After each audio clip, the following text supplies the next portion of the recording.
Senator Dados of the Eurelian Council tapped his authority pickup several times to check that it was working. He looked around at the tables and noted the movements of confirmation. Hello, thank you all, and welcome to the 145th meeting of the United Council of Galactic Civilizations. He paused to clean his mandibles as the member species began their applause for the start of the new session. Yes, he continued.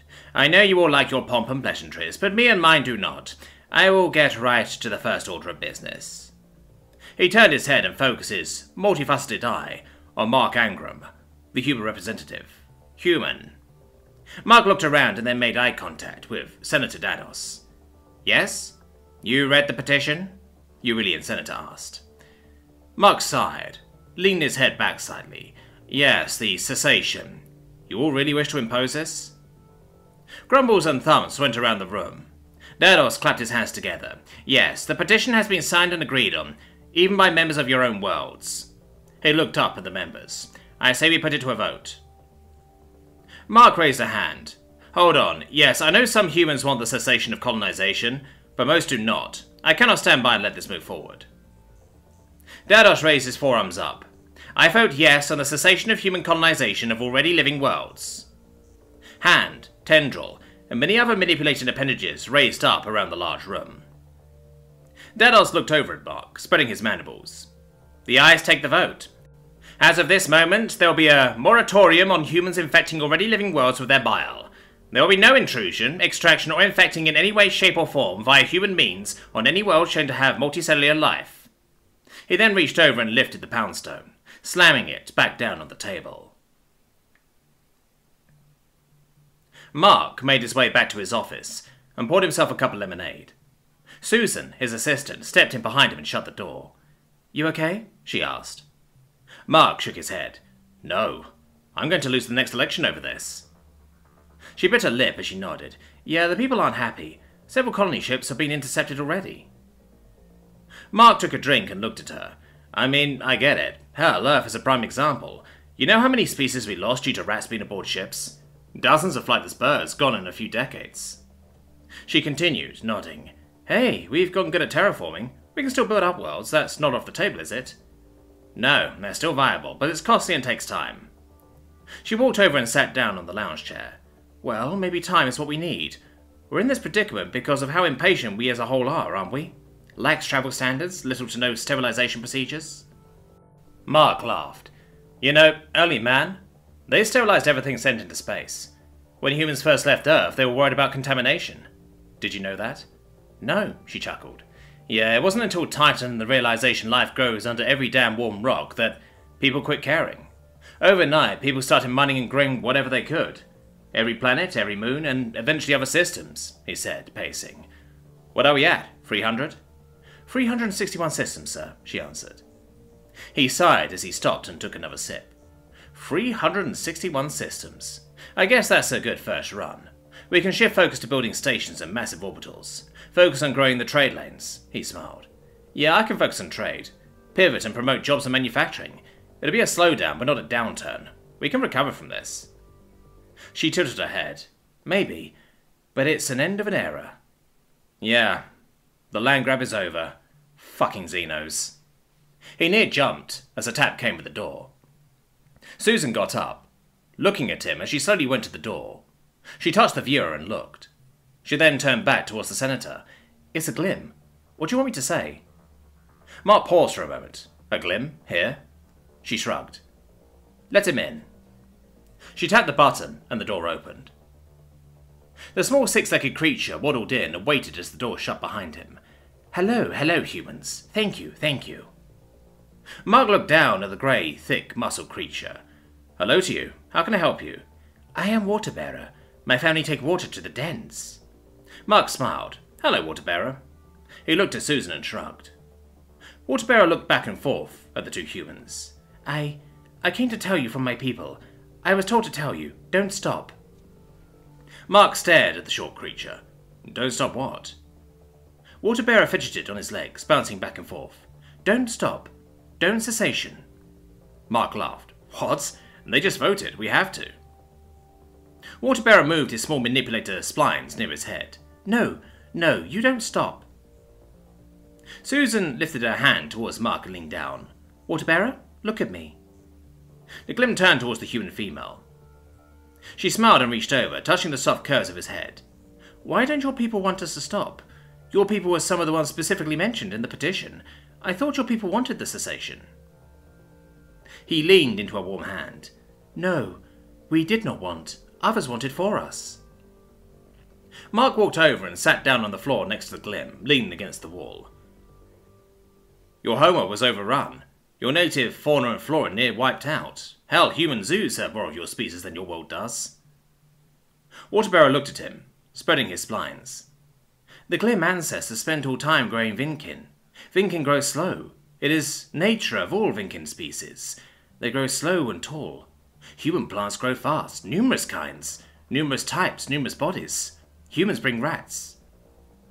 Mark looked at Susan, lifting his hand. See? Rats. Waterbearer fidgeted for a moment. Rats good. Rats move quick, yes, but have good meat. Rats eat anything, produce good manure, tasty. He looked back and forth at Susan and Mark. See? Humans bring good foods, take Glim to the stars. Now Glim have dens across the systems, living with humans. Mark shook his head. Yes, but at the cost of your world? Your native ways have been gone for 3 generations now. Your native plants, animals, all near extinct. You want us to continue? Waterbearer nodded. Yes, you must. Mark sighed. No, we mustn't. They're right, we do wipe our worlds, even if unintentionally. We gotta be more cautious. Waterbearer stared at him. What good is worlds if they stagnate? You are catalyst. Humans grow. Mark stared back at him. Catalyst? He leaned more into Susan as she continued scratching his head. He lowly growled, showing enjoyment before speaking up again.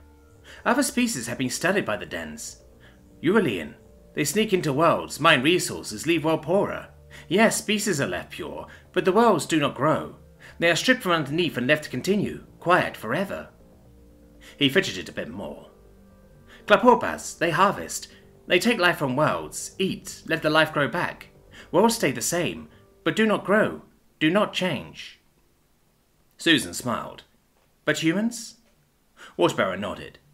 Humans are chemical, changes, catalyst. You arrive, things change. Life changes, Glim changes, or life dies. Worlds flourish, life flourishes. Most capable thrive. Your bugs spread. Protein explodes all over. Food everywhere where there was inert before. Pathways, life, carbos that didn't exist until humans. The Glim bowed his head for a moment, letting Susan scratch his back. The Glim learned to coexist. The Bolard learned to coexist. The Shank Twal learned to coexist. 3 dozen sapiens learned to coexist. Mark chuckled. 3 dozen near exterminated worlds. Susan looked at him. 3 dozen species that now travel the stars with us. Waterbearer nodded.